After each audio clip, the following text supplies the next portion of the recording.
Good morning. Now, in the regulation of gene expression, we'll study that how the genes they are regulated at various levels.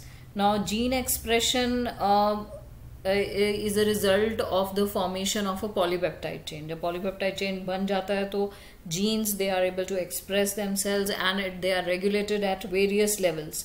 Eukaryotes में regulation is regulated at these levels. Now first is transcriptional level, when the formation of the primary transcripts takes place. Then at the processing level, regulation of splicing जब हो रहा होता है. Then transport of messenger RNA from nucleus to the cytoplasm, and the last is the translational level. Now एक cell में जो genes होते हैं when they express and then when they perform a particular function or they perform a set of functions. For example, एक enzyme है beta galactosidase. It is synthesized in E. coli and it is used to catalyze the hydrolysis of a disaccharide lactose into galactose and glucose, and bacteria use them as a source of energy. So अगर bacteria के पास lactose नहीं है, so then there is no longer required for the synthesis of this enzyme beta galactosidase. Therefore, in simple terms, we say that it is metabolic, physiologic or environmental conditions that regulate the expression of a gene. So the development and differentiation of embryo into adult organism are also a result of coordinated regulation of expression of several set of genes. Prokaryotes में क्या होता है? Control of the rate of transcription, initiation and again a particular site for the control of the gene expression is there. Transcription unit में activity of RNA polymerase at a given promoter regulates the interaction of the accessory proteins, which affects its ability to recognize the start sites. Now these regulatory proteins, they act both positively activators and negative repressors. Now these promoter regions of the prokaryotic DNA in many cases is regulated by interaction of proteins with the sequences which are known as operators.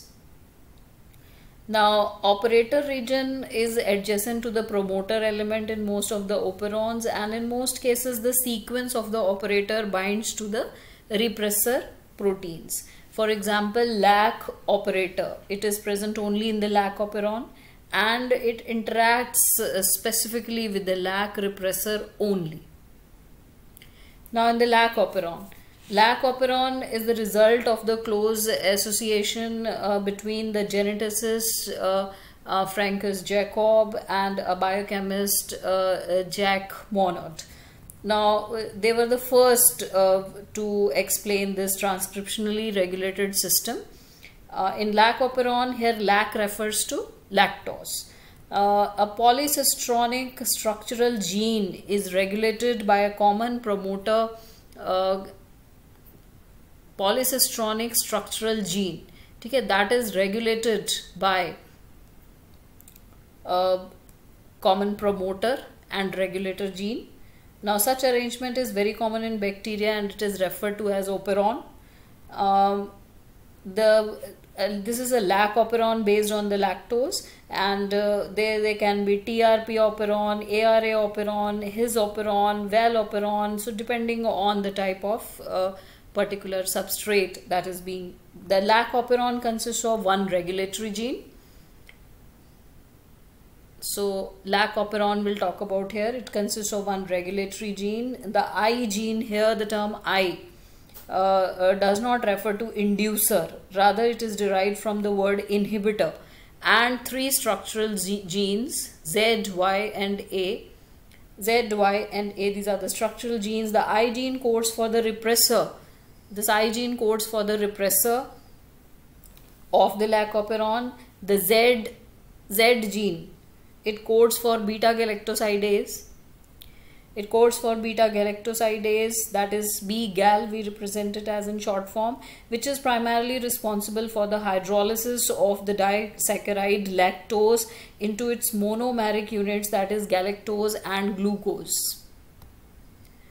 So the Y gene codes for permease, which increases the permeability of the cell to beta galactosidase, and the A gene here codes for a trans-acetylase. Here all the three gene products of the lac operon, they are required for the metabolism of the lactose, and in most other operons as well, the genes that are present in the operon, they are needed together to function in a regulated metabolic pathway.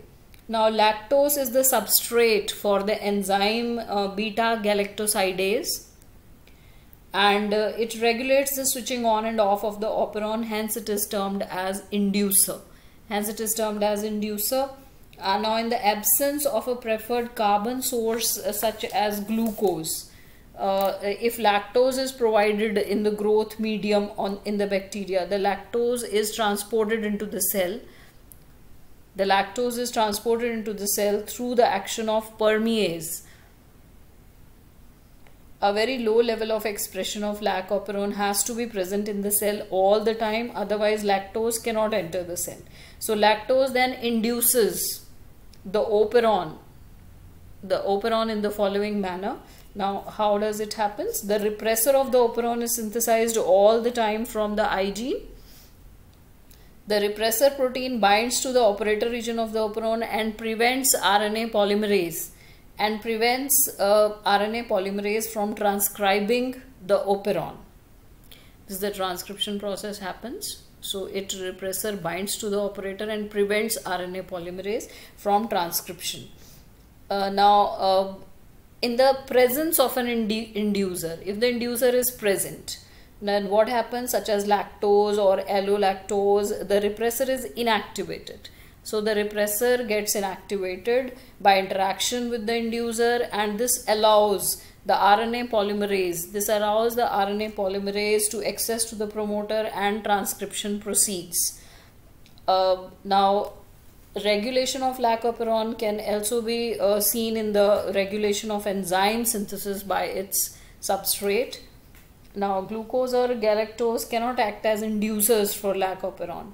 Lac operon would be expressed in the presence of the lactose. Since glucose producer the amounts that equals to the lactose, the process stops due to the inhibition of certain factors of glucose. So regulation of lac operon by repressor is referred to as negative regulation. Lac operon is under the control of the positive regulation as well, but it is not discussed here. So here we described it in terms of the negative regulation only. So this is how lac operon works. With the help of this diagram, you can easily explain how in the absence or in the presence of the inducer, what happens. Repressor binds to the operator and prevents RNA polymerase from transcription, and in the presence of the inducer, what happens is repressor undergoes the transcription process and the whole process of translation gets completed.